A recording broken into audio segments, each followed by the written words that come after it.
당신은 지금 어디에 투자하고 계십니까? 주식인가요? 부동산인가요? 아니면 그냥 통장 속 현금인가요? 그런데 말입니다. 10년 후 지금 이 순간의 선택이 당신의 노후 전체를 결정할 수도 있습니다. 안녕하세요, 여러분. 장고파파입니다. 오늘은 단순한 자산 비교가 아닙니다. 당신의 미래 생존 전략에 대한 이야기를 하려고 해요. 두 후보 단 두 가지입니다. 수천 년을 살아남은 금, 그리고 15년 만에 세상을 바꾼 비트코인. 여러분은 어느 쪽을 선택하시겠습니까?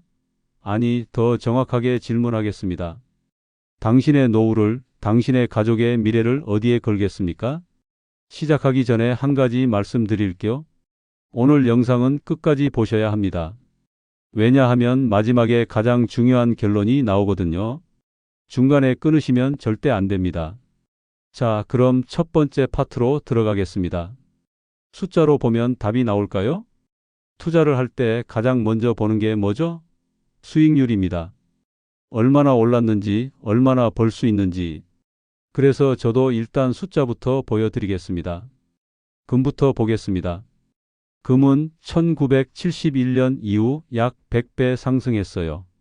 1971년이 왜 중요하냐면 이때 닉슨 대통령이 금 태환을 중지했거든요. 그 전까지는 달러와 금이 연결되어 있었는데 이때부터 완전히 분리된 거예요. 그 이후로 금은 꾸준히 올랐습니다. 연평균 수익률로 따지면 약 7%예요. 뭐 엄청나게 높은 건 아니죠. 은행 금리보다 조금 나은 정도? 하지만 50년 넘게 꾸준히 유지했다는 게 중요합니다. 그럼 비트코인은 어떨까요? 비트코인은 2009년에 태어났어요.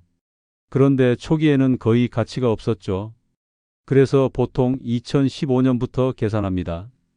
2015년 이후 비트코인은 약 500배 상승했어요. 500배입니다. 연평균 수익률로 따지면 100%가 넘어요. 금의 7%와는 비교가 안 되죠. 자, 그럼 여기서 질문 하나 드릴게요. 숫자만 보면 비트코인이 압승 아닌가요? 100배 대 500배, 7%대 100%? 당연히 비트코인을 사야 하는 거 아닌가요? 잠깐만요. 조금만 더 들어가 보겠습니다. 두 번째 파트입니다. 무서운 진실, 수익률보다 중요한 것. 투자를 할 때 수익률만 보시면 안 됩니다. 더 중요한 게 있어요. 바로 변동성입니다. 얼마나 오르락내리락 하는지, 하락할 때 얼마나 떨어지는지. 비트코인 차트를 한번 보겠습니다. 2017년 말 비트코인이 2만 달러까지 갔어요. 그런데 그 다음 해에 어떻게 됐죠? 3천 달러까지 떨어졌습니다. 마이너스 85%예요. 2021년에는 어땠나요? 6만 9천 달러까지 갔다가 2022년에 1만 6천 달러까지 떨어졌어요. 마이너스 76%입니다. 이게 무슨 의미인지 아세요? 만약 당신이 고점에 1억 원을 투자했다면 1년 후에 1,500만 원밖에 안 남는다는 얘기예요. 8,500만 원이 증발하는 거예요. 상상해 보세요. 당신이 은퇴를 앞두고 있는데 노후 자금으로 모아둔 돈이 1년 만에 85% 날아간다면 어떤 기분일까요? 잠을 잘 수 있을까요? 밥을 먹을 수 있을까요? 가족들 얼굴을 볼 수 있을까요? 그럼 금은 어떨까요? 금도 하락한 적이 있어요. 1980년부터 2001년까지 약 45% 떨어졌어요. 그런데 이게 20년에 걸쳐서 천천히 떨어진 거예요. 비트코인처럼 1년 만에 85% 폭락한 적은 없어요. 금은 그렇게 급격하게 움직이지 않거든요. 여기서 중요한 질문을 드리겠습니다. 만약 당신의 은퇴 자산이 1년 만에 마이너스 80% 떨어진다면 당신은 견딜 수 있습니까? 이게 바로 수익률과 변동성의 차이예요. 비트코인은 높은 수익률을 주지만 그만큼 위험도 큽니다. 금은 수익률은 낮지만 안정적입니다. 그럼 이제 세 번째 파트로 가보겠습니다. 실전 상황에선 누가 이길까요? 투자라는 게 숫자만 보고 하는 게 아니잖아요. 실제 상황을 고려해야 해요. 극단적인 상황들을 한번 생각해 볼게요. 첫 번째 상황, 전쟁이 나면 어떻게 될까요? 우크라이나 전쟁 때를 떠올려 보세요. 사람들이 급하게 피난 가야 할 때 무엇을 들고 갔을까요? 금을 들고 간 사람들도 있었어요. 왜냐하면 금은 어디서든 돈으로 바꿀 수 있거든요. 비트코인은 어떨까요? 비트코인도 들고 갈 수 있어요. 아니, 더 정확히 말하면 머릿속에 넣고 갈 수 있어요. 비트코인 지갑에 시드 구문만 외우면 되거든요. 12개 단어만 기억하면 어디서든 복구할 수 있어요. 금은 무겁고 부피가 있지만 비트코인은 무게도 부피도 없어요. 국경을 넘을 때도 검사받지 않아요. 이게 비트코인의 장점이에요. 두 번째 상황, 정권이 무너지면 어떻게 될까요? 역사를 보면 정권이 바뀔 때마다 화폐 가치가 폭락하는 경우가 많아요. 베네수엘라, 짐바브웨, 아르헨티나 같은 나라들을 보세요. 그들의 화폐는 휴지 조각이 됐어요. 그런데 금은 어떤가요? 금은 어느 나라 정부가 망해도 가치를 유지해요. 5천년 동안 그래 왔으니까요. 로마 제국이 망했을 때도, 청나라가 망했을 때도 금은 살아남았어요. 비트코인은? 비트코인도 어느 나라 정부와 상관없이 존재해요. 탈중앙화되어 있으니까요. 한 나라가 비트코인을 금지해도 다른 나라에서는 쓸 수 있어요. 세 번째 상황, 전기가 끊기면 어떻게 될까요? 이건 비트코인한테 치명적이에요. 비트코인은 디지털 자산이거든요. 인터넷이 없으면, 전기가 없으면 쓸 수 없어요. 금은? 금은 전기 필요 없어요. 그냥 들고 가서 건네주면 돼요. 원시적이지만 확실해요. 그런데 여기서 반론이 있을 수 있어요. 전기가 끊길 정도면 이미 문명이 붕괴한 거 아니냐고요? 그 정도면 금도 소용없고 총이랑 식량이나 모아야 하는 거 아니냐고요? 일리 있는 말이에요. 하지만 제가 말씀드리고 싶은 건 두 자산 모두 극단적인 상황에서의 생존 수단이라는 거예요. 다만 생존 방식이 다를 뿐이죠. 금은 살아남는 겁니다. 어떤 상황에서도 물리적으로 존재하니까요. 비트코인은 도망갈 수 있습니다. 디지털이라 빠르게 이동할 수 있으니까요. 둘 다 생존 전략이에요. 하지만 상황에 따라 생존 방식이 다른 거죠. 네 번째 파트로 가보겠습니다. 미래를 결정하는 건 신념입니다. 결국 금과 비트코인 중에 무엇을 선택하느냐는 당신이 무엇을 믿느냐에 달려 있어요. 디지털 세상을 믿는 사람은 비트코인을 선택합니다.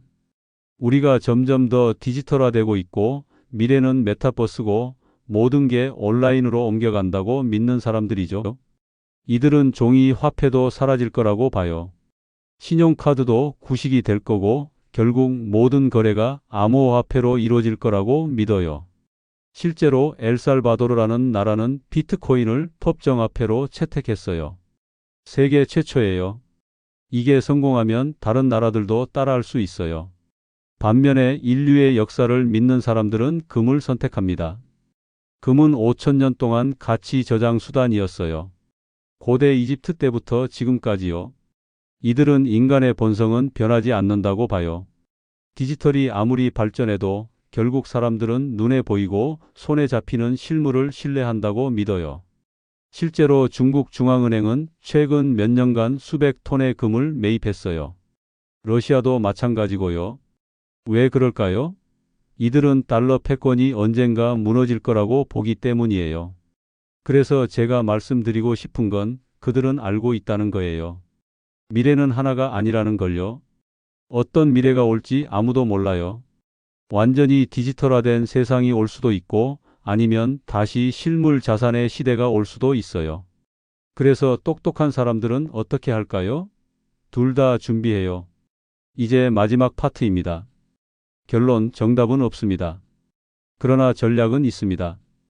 여러분, 제가 이 긴 영상을 통해 하고 싶었던 말은 이겁니다. 금과 비트코인 누가 더 좋으냐? 이 질문은 틀렸어요. 올바른 질문은 당신은 어떤 사람인가입니다. 리스크를 피하고 싶은 사람인가요? 그렇다면 금입니다. 금은 안정적이에요. 수익률은 낮지만 잠은 잘 잘 수 있어요. 높은 성장을 노리는 사람인가요? 그렇다면 비트코인입니다. 비트코인은 변동성이 크지만 큰 수익을 낼 수 있어요. 대신 롤러코스터를 탈 각오를 해야 해요. 그런데 가장 현명한 사람은 누구일까요? 바로 분산 투자를 하는 사람입니다. 왜 하나만 선택해야 하나요? 둘 다 가지면 안 되나요? 금으로 안정성을 확보하고 비트코인으로 성장 가능성을 노리는 거예요. 예를 들어볼게요. 당신의 자산이 1억 원이라고 해봅시다. 그럼 5천만 원은 금에, 3천만 원은 비트코인에, 나머지 2천만 원은 현금으로 가지고 있는 거예요. 이렇게 하면 어떤 미래가 와도 대응할 수 있어요. 디지털 시대가 오면 비트코인이 살려주고, 위기가 오면 금이 살려주고, 급할 때는 현금을 쓰면 돼요. 물론 비율은 사람마다 다를 수 있어요. 나이가 많고 보수적이면 금 비중을 높이면 되고, 젊고 공격적이면 비트코인 비중을 높이면 돼요. 중요한 건 이거예요. 올인하지 마세요. 한 곳에 모든 걸 거는 건 투자가 아니라 도박이에요. 여러분, 제가 한 가지만 더 말씀드리고 마치겠습니다. 지금 선택하지 않으면 10년 뒤에 당신은 선택당할 겁니다. 무슨 말이냐면 지금 아무 준비도 하지 않고 그냥 현금만 들고 있으면 인플레이션이 당신의 자산을 갉아먹을 거예요. 한국은행 목표 물가 상승률이 2%예요. 그럼 10년 후면 지금의 1억 원이 실질 가치로는 8천만 원밖에 안 돼요. 아무것도 안 했는데 2천만 원이 증발하는 거예요. 그래서 노후는 수익률이 아니라 생존 전략이라는 거예요. 돈을 많이 버는 것도 중요하지만 더 중요한 건 가진 돈을 지키는 거예요. 금과 비트코인은 둘 다 인플레이션 해지 수단이에요. 화폐 가치가 떨어질 때 대안이 될 수 있어요. 자, 이제 선택은 여러분의 몫입니다. 금을 선택하시겠습니까? 5천년의 역사를 믿고 안정적으로 가시겠습니까? 비트코인을 선택하시겠습니까? 디지털 미래를 믿고 높은 수익을 노리시겠습니까? 아니면 둘 다 선택하시겠습니까? 분산 투자로 리스크를 관리하시겠습니까? 정답은 없어요. 하지만 당신에게 맞는 답은 있어요. 당신의 나이, 성향, 목표에 따라 다른 거죠. 한 가지 확실한 건 아무것도 안 하는 게 가장 위험하다는 거예요. 오늘 영상이 여러분의 선택에 도움이 되었기를 바랍니다. 금이든 비트코인이든 여러분이 현명한 선택을 하시길 바래요. 영상이 도움되셨다면 좋아요 버튼 꾹 눌러주시고 구독과 알림 설정도 부탁드립니다. 그리고 댓글로 여러분의 생각을 들려주세요. 여러분은 금과 비트코인 중에 어느 쪽을 선택하시나요? 아니면 둘 다인가요? 다음 영상에서는 구체적으로 금과 비트코인을 어떻게 매수하는지, 어디서 보관하는지, 세금은 어떻게 되는지 등 실전 가이드를 준비해 보겠습니다. 여러분의 성공 투자를 기원하며 지금까지 장고파파였습니다. 감사합니다.